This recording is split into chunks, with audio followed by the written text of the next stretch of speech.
So then Pilate took Jesus and scourged him, and the soldiers twisted a crown of thorns and put it on his head, and they put on him a purple robe.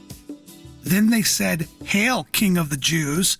and they struck him with their hands. Pilate then went out again and said to them, "Behold, I am bringing him out to you, that you may know that I find no fault in him." Then Jesus came out, wearing the crown of thorns and the purple robe, and Pilate said to them, "Behold the man!" Therefore, when the chief priests and officers saw him, they cried out, saying, "Crucify him! Crucify him!" Pilate said to them, "You take him and crucify him, for I find no fault in him." The Jews answered him, "We have a law, and according to our law, he ought to die because he made himself the Son of God." Therefore, when Pilate heard that saying, he was the more afraid, and went again into the praetorium and said to Jesus, "Where are you from?" But Jesus gave him no answer. Then Pilate said to him, "Are you not speaking to me? Do you not know that I have power to crucify you and power to release you?"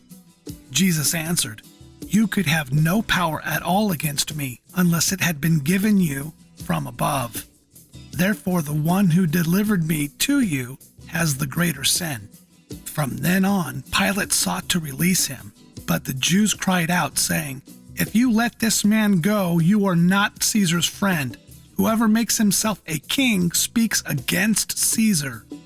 When Pilate therefore heard that saying, he brought Jesus out and sat down in the judgment seat in a place that is called the Pavement, but in Hebrew, Gabbatha. Now it was the preparation day of the Passover, and about the 6th hour. And he said to the Jews, "Behold, your king!" But they cried out, "Away with him! Away with him! Crucify him!" Pilate said to them, "Shall I crucify your king?" The chief priests answered, "We have no king but Caesar." Then he delivered him to them to be crucified.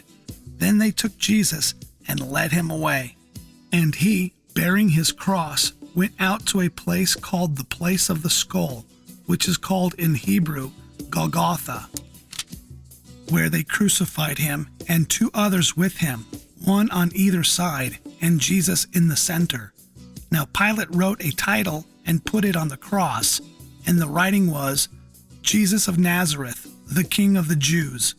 Then many of the Jews read this title, for the place where Jesus was crucified was near the city, and it was written in Hebrew, Greek, and Latin.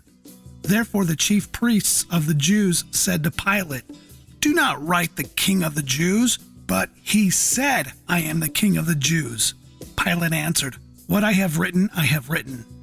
Then the soldiers, when they had crucified Jesus, took his garments and made 4 parts, to each soldier a part, and also the tunic. Now the tunic was without a seam, woven from the top in one piece. They said therefore among themselves, "Let us not tear it, but cast lots for it, whose it shall be, that the scripture might be fulfilled, which says, 'They divided my garments among them, and for my clothing they cast lots.' Therefore the soldiers did these things. Now there stood by the cross of Jesus his mother, and his mother's sister, Mary, the wife of Clopas, and Mary Magdalene.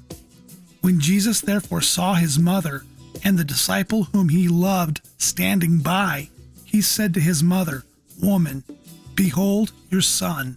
Then he said to the disciple, 'Behold your mother.' And from that hour that disciple took her to his own home. After this, Jesus, knowing that all things were now accomplished, that the scripture might be fulfilled, said, 'I thirst.' Now a vessel full of sour wine was sitting there, and they filled a sponge with sour wine, put it on hyssop, and put it to his mouth. So when Jesus had received the sour wine, he said, 'It is finished.' And bowing his head, he gave up his spirit.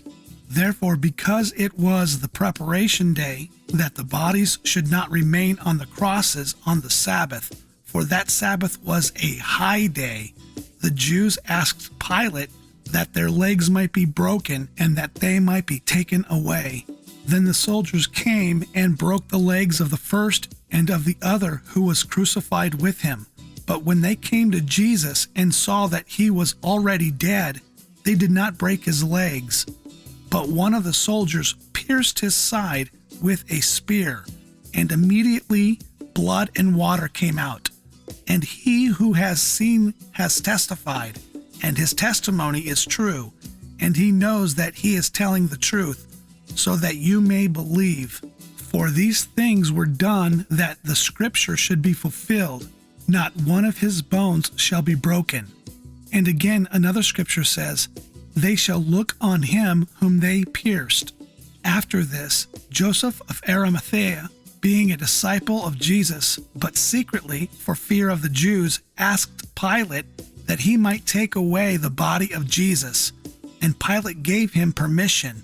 So he came and took the body of Jesus. And Nicodemus, who at first came to Jesus by night, also came, bringing a mixture of myrrh and aloes, about 100 pounds. Then they took the body of Jesus and bound it in strips of linen with the spices, as the custom of the Jews is to bury. Now in the place where he was crucified there was a garden, and in the garden a new tomb, in which no one had yet been laid. So there they laid Jesus, because of the Jews' preparation day, for the tomb was nearby.